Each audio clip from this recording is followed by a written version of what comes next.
Bus కలిసాను ఏమైంది, నేను complaint కూడా చేయను అని చెప్తారు. ఒరే జగనే మేలురా, బస్సులు నిలబెట్టించినాడు, మీ బీజేపీ గవర్నమెంట్లో బస్సులు తగలబెట్టారు, అంతకన్నా నీచగా ఉందారా? ఏమైంది, 300 పోతేనే ఆ పొద్దు ఏడ్చలే, దీనికి ఎడుతాను నేనా? అదే కొంచెం అనకూడదు, నేను తప్పు, వాళ్ళు చాలా మంచోళ్ళు. దానికన్నా తగ్గు ఏదైనా ఉంటే ఆ మాట వాడతాం, మీకు నాకు తెలియదు తగ్గు మాట. I don't want insult third gender, I give lot of respect to them. కాల్సి ఏం చేసుకున్నావురా,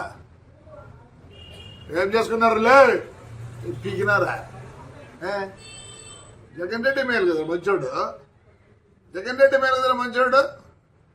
నా బస్సు కారిపోలేదే, బస్సును నిలబెట్టించినాడు, నిలబెడితే ఆ పొద్దు 10 లక్షలు పోయేది, ఇప్పుడు 6 లక్షలు.